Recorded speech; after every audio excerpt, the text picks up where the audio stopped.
Welcome everyone. We in the Metal Labs podcast today, and I bring to you the first ever 5 for 5. We live in a world where we all hide behind a facade, but today we put that facade on Front Street. I got my guest here, first time ever doing a podcast, Miss Carmella. Hi. Hi, So everyone. introduce yourself. Tell us your background and why you here today. Well, I'm Carmella Dean. I'm first time mommy. First, most important, gotta announce that.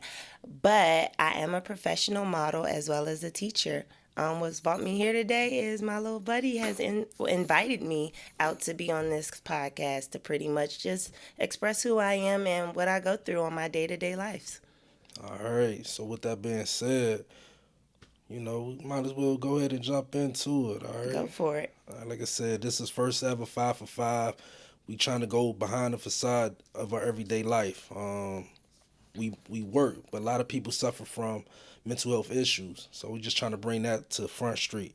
So with my first question, I ain't gonna be too deep with you, but I'm gonna make sure I say Enlighten something. me. I'm here to see what you got. So my first question: how do you navigate the pressure of the fashion industry while maintaining your mental health well-being? So a lot of me time. Honestly, I spend a lot of time focusing on the craft versus seeing it as like the modeling world.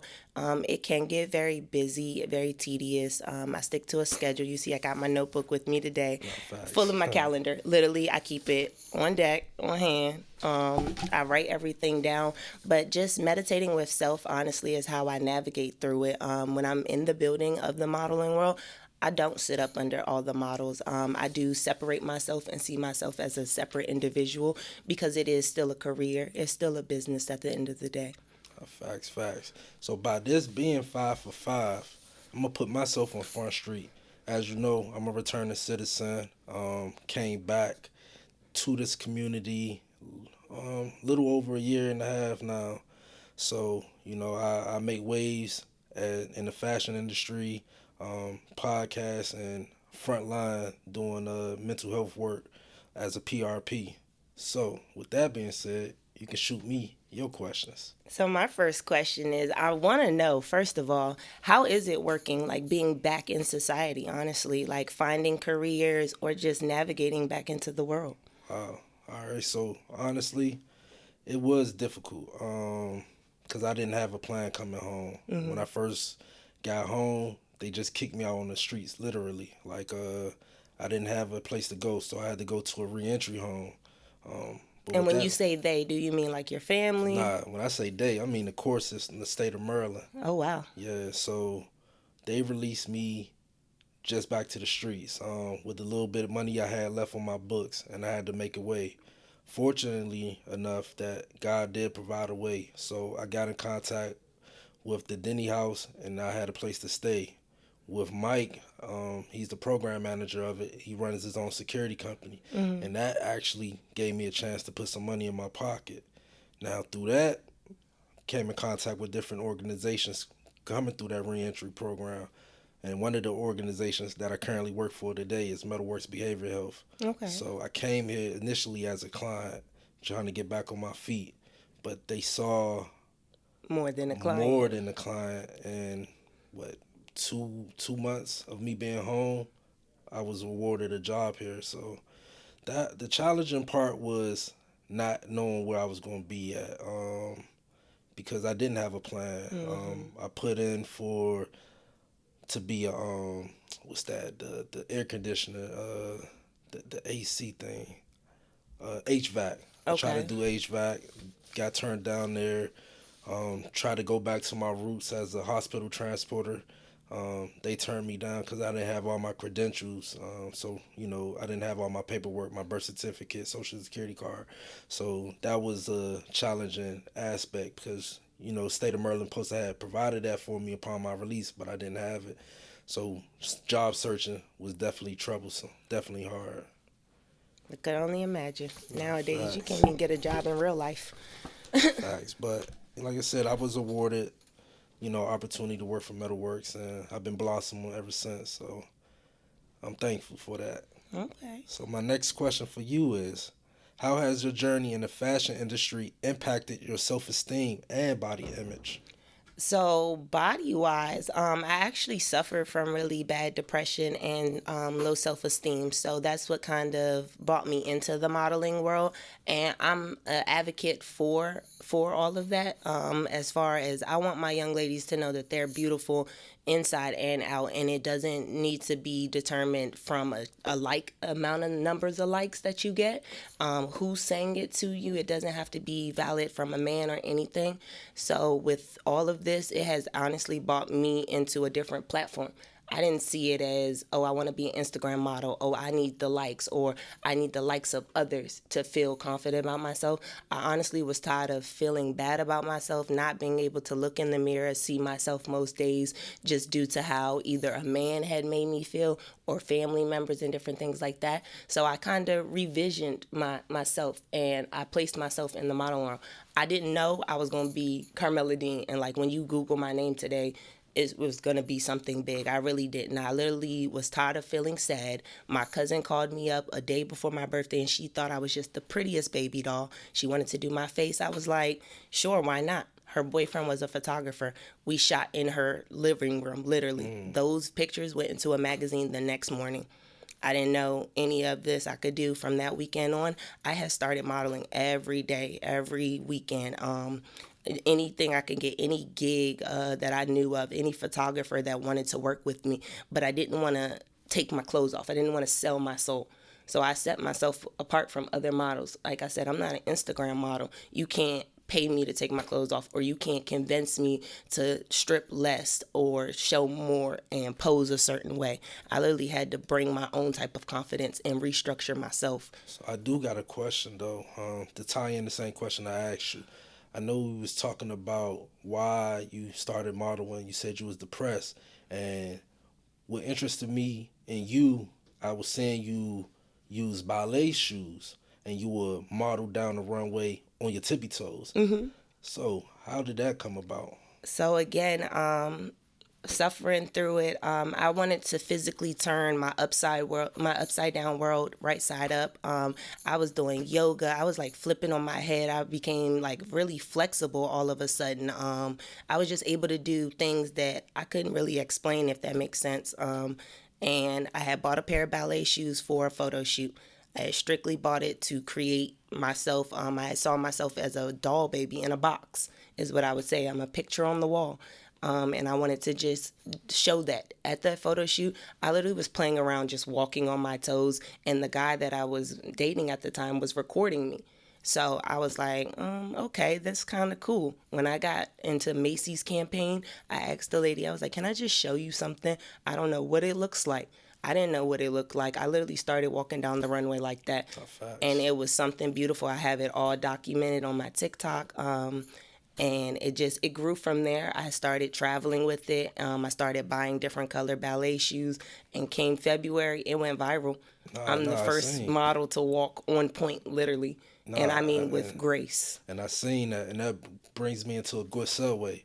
Can you share with the world different modeling opportunities that you did have? Who did you ever, work with? So, a couple of the recent projects that I've accomplished that are like top tier for me, I recently just did Paris Fashion Week in February. Okay. So that was just amazing for me.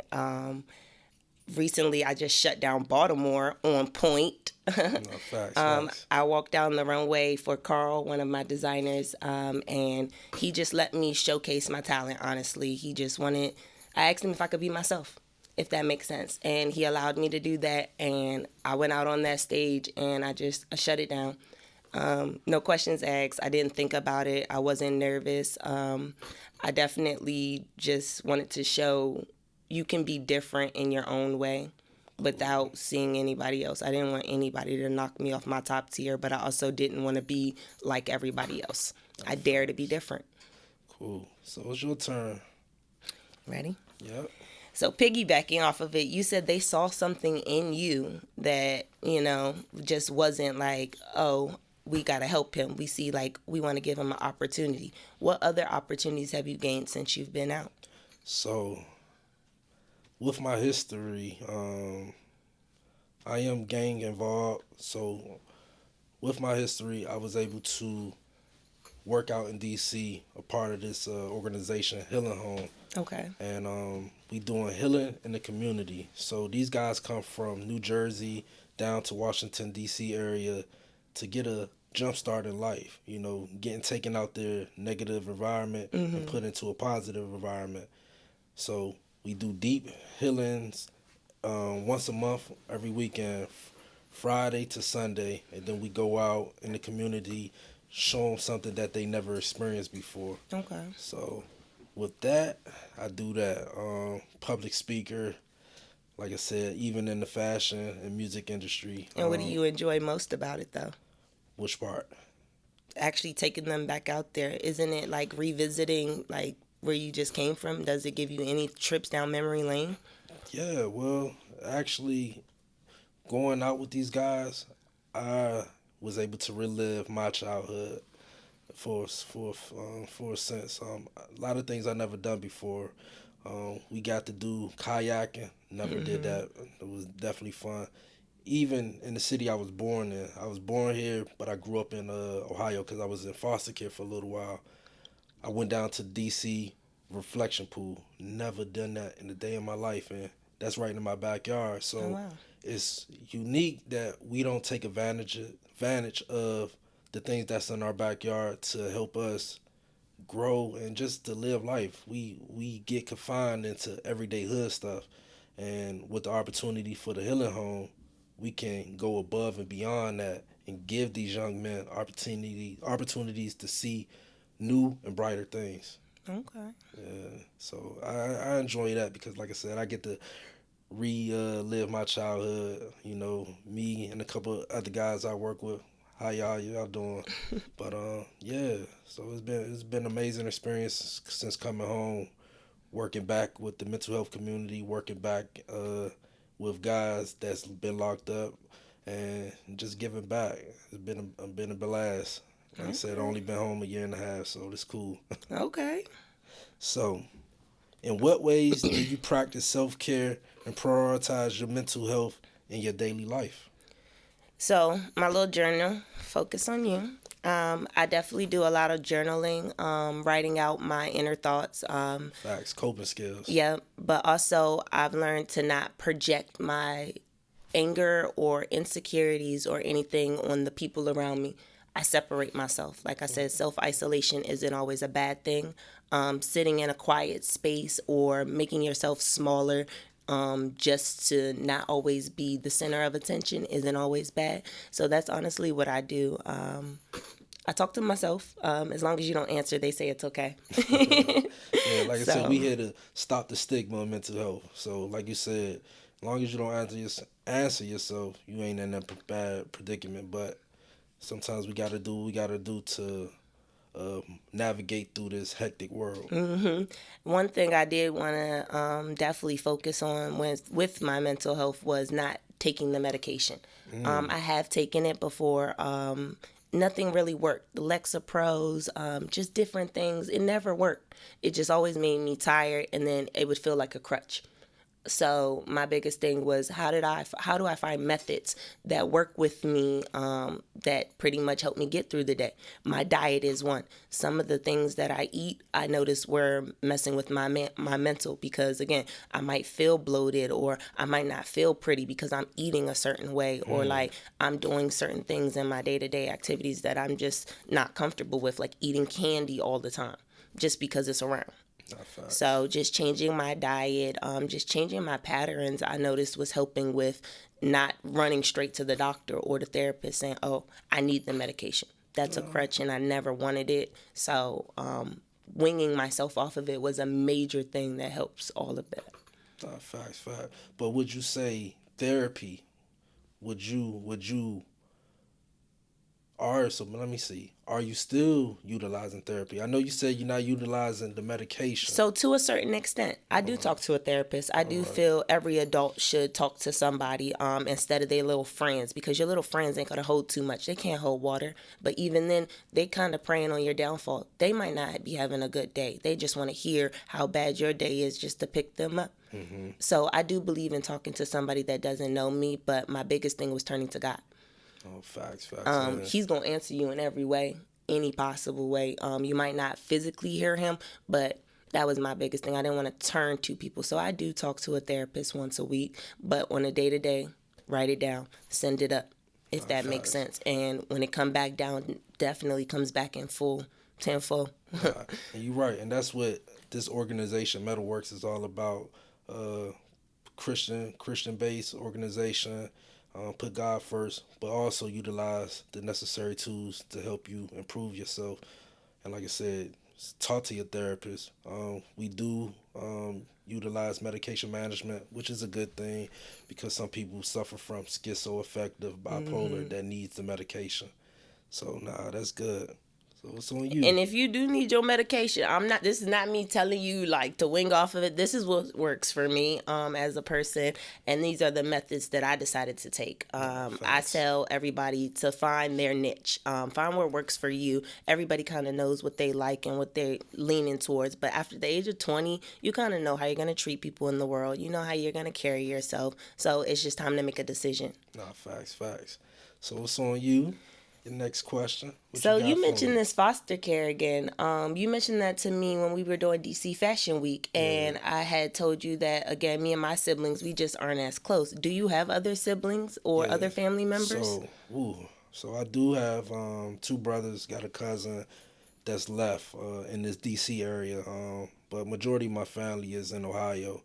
So I do have an older brother. What's up, D? And I got another brother that's battling cancer. Okay. So upon my release from prison, he was diagnosed. No, while I was in prison, he was diagnosed. And Reggie, I'm gonna just share your story just a little bit. I ain't gonna say too much. But he came home, his back went out, and he found out that he had stage 4 cancer. So it was devastating to me coming home. Like, damn, I was happy to come home. Like, yeah, I get to chill with my brothers now.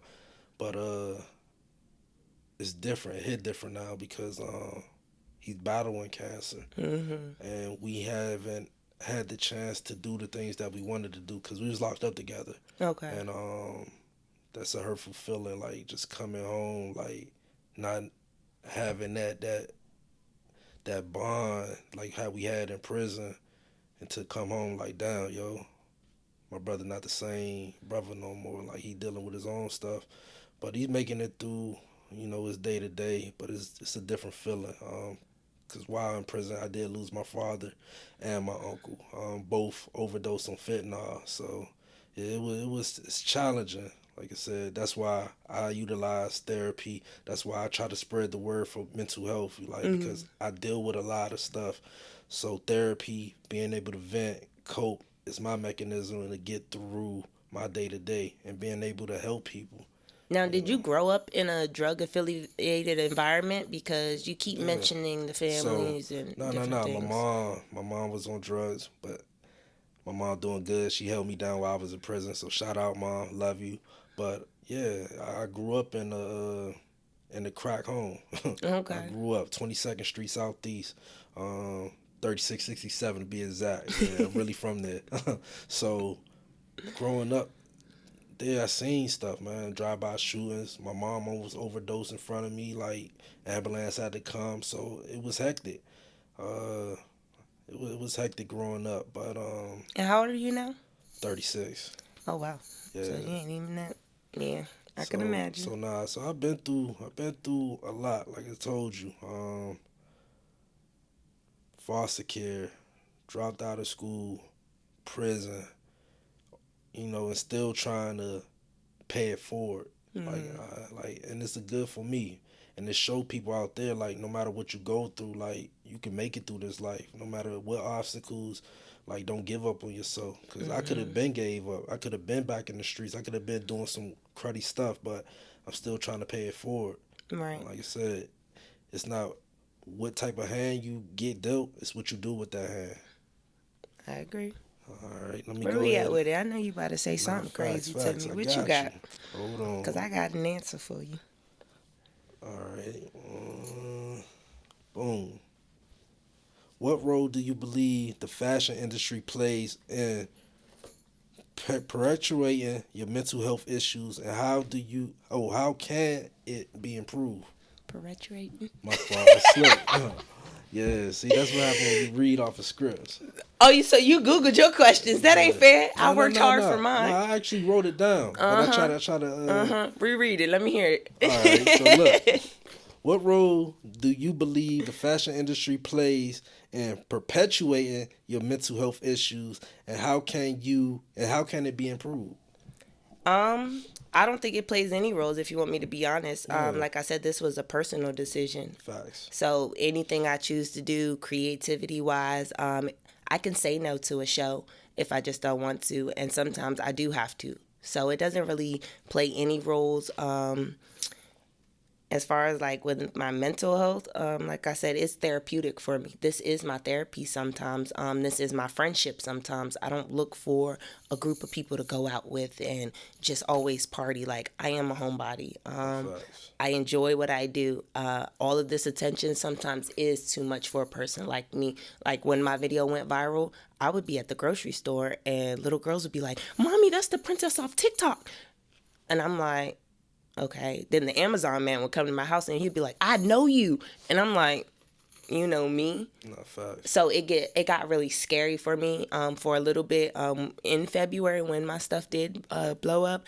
But as far as that, it doesn't really play any. By you saying it gets scary, like, dive a little more deeper for These us. are strangers. You got to think. 1.3 million people know my name and know my face. And apparently when they come up to me, they know me. But I've never met some of these people a day in my life, or I've never seen these faces. And we live in 2024 where the world just really ain't safe no more. I'm going to call it what it is. And then you walk down the street and you can get robbed. I can walk to my car right now, and the guy, if I don't speak the right way, something could potentially happen to me. You have to think I'm a female, and I roll by myself. It's just me and my daughter, my 5-year-old daughter, and I'm a beautiful female with a great vernacular. So you got to think I have a lot to offer, but then I always look like money. It's very scary when people walk up to you and you don't know them just because your little video is online and everybody knows you to be the girl that walks on point. It does.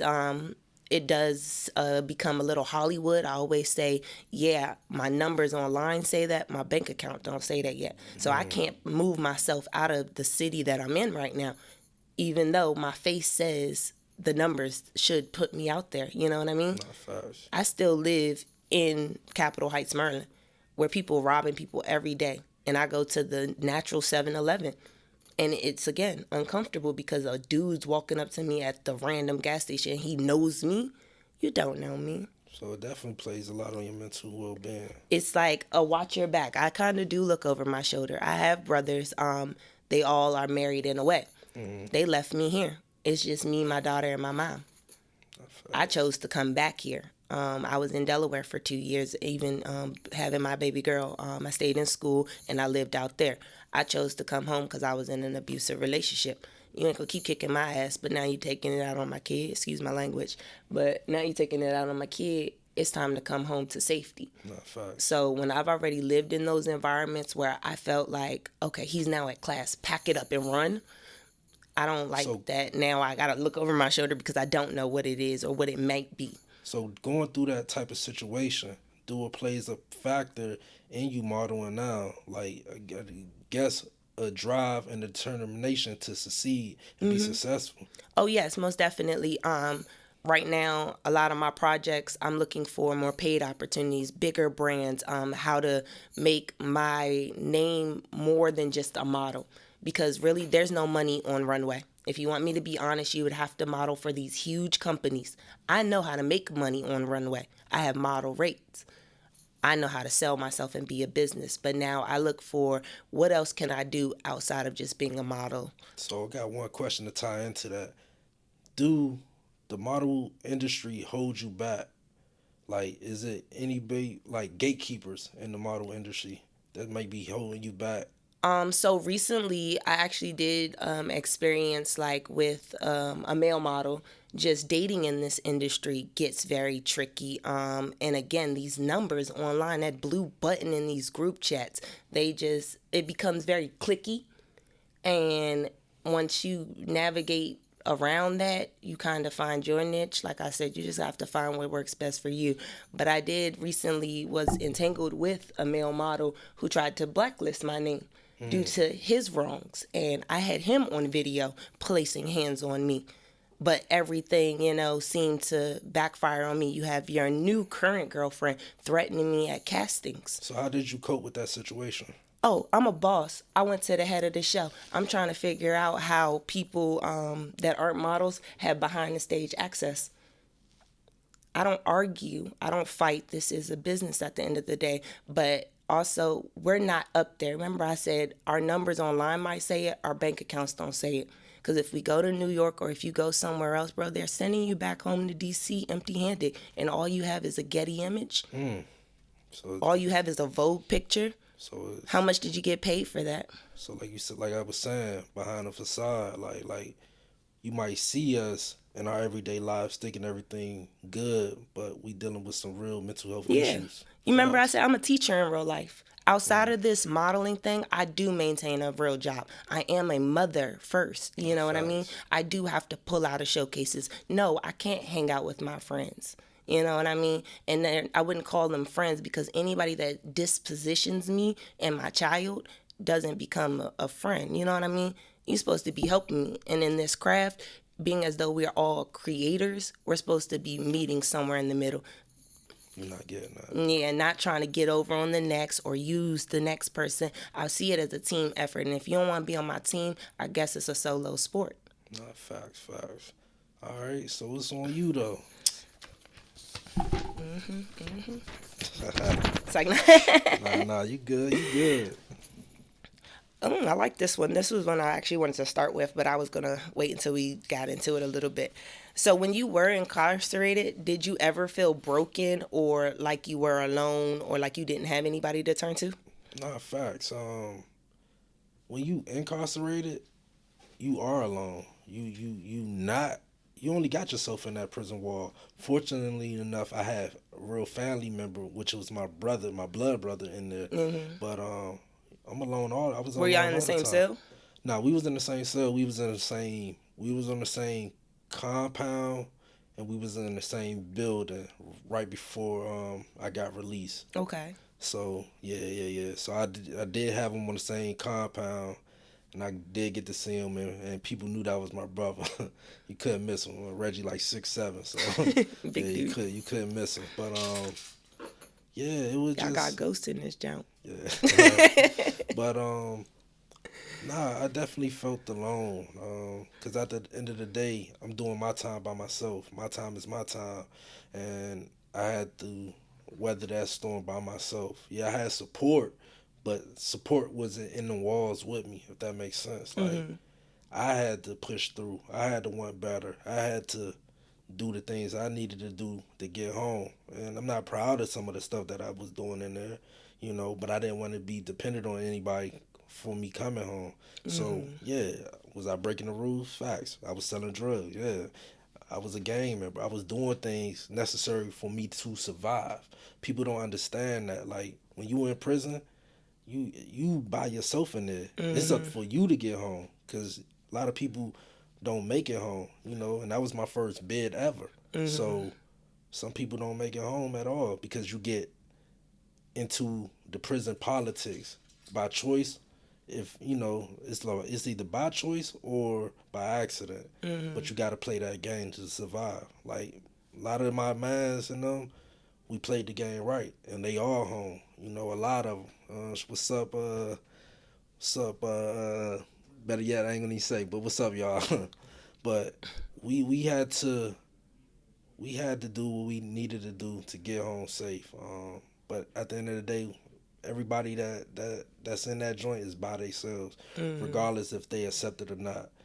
Cause you might have a gang of people riding with you one day, but them niggas can flip on you. Then you have the whole building and the whole complex after you. And prison is a small network. Like I might was be on the Eastern Shore, but people might know about me down in BCCC, which is in Baltimore. Your name holds weight in prison. So, like I said, I did a lot to build my name up, and I did a lot to maintain my name. So, yeah. Did it by myself. Okay, big honcho. We see you. Facts. We see you, big dog. All right. So Most my respect. closing question: if you can change one thing about the model industry that supports mental health and supports your well being, what would that be and why? So I would say unity, honestly. If we become more of a community, I feel like it'll definitely help as a model community with us with opportunities like potentially getting more money for our crafts, honestly, and our talents. Actually getting more recognition than just you're gonna come network. But then on the mental aspect, I think it'll help more people stop feeling so bigger than others. Like everybody kind of on one platform. I understand modeling is an industry and like kind of network through it, navigate through it, and it's Facts. kind of who you know. But also, you don't have to be. I like to say there's people in the world and there's persons in the world. Mm, People just don't care how you're going to treat them. I'm a person. You're facts. going to treat me like a person. I got You one know what I mean? question to tie into that. How is being black in the model industry affected you? So I'm a black model with locks and tattoos. It affects me very, very much. They told me I wasn't gonna make it in this industry. Mm, They told me girls that look like me don't walk on runway. They said they don't go on commercial shoots, you know. So I set the new standard for black women, for black queens, for black little girls. I'm the princess. I'm the dream, you know. When you see my work, I don't want it to just be work. I excel it to I'm a picture on the wall. I want you to walk in your house and potentially say that's what I want to hang up in my bathroom, you know. So that's just kind of how I utilize it. facts, facts. All right, you can go ahead and close this out with your last question. So being back, how do you feel just overall? Uh, being home. Yeah, just being a free man, being able to do your own thing. Like now you have your own podcast going. You got your So stuff going. What's I'm up? gonna be honest. I'm not free yet. I Not still yet? have parole and probation, Okay. and dealing. Like I said, I utilized the healing circle, and it just came up with me because I'm still transitioning. I'm not free, but do I have some leeway? Yes. Am I thankful to use the bathroom on my own, eat what I want to eat, get in my car and go somewhere? Absolutely. I'm glad that I'm able to see my mom. I'm glad Mm-hmm. to even be able to see my brother. I'm glad for these things. But right now, I'm not free. And with that mentality of not being free, that's why I'm pushing forward, doing the things that I need to do to make sure everybody else out here stays free. So Mm-hmm. the young brothers that I help out in DC, the young brothers out in Maryland, the young brothers in Metalworks, I helping them to stay free because right now I'm not free, and that's what motivates me. To So keep until I going. get my freedom in June of 2025, I'm still locked up. Oh, so it's right around the corner. Yes, You sir. ain't locked up because there ain't nothing on you. I see you in Facts. normal clothes. Yeah, yeah, You got the free with moderation. facts, Say that. facts. Free with moderation. But That's a better way to put it. We grow I in our mentals, no, remember? no, you're right. But I thank y'all. Like I said, I thank you, Carmella, for coming through here at Metal Labs Podcast, 5 for 5. Your host, Keelan Crenshaw. I appreciate it, and Anytime. let's continue to get behind, or let's move away from being behind a facade. You know, shout out to Drew, your BTF brand, man. I appreciate you, bro. Love you, and I'm out.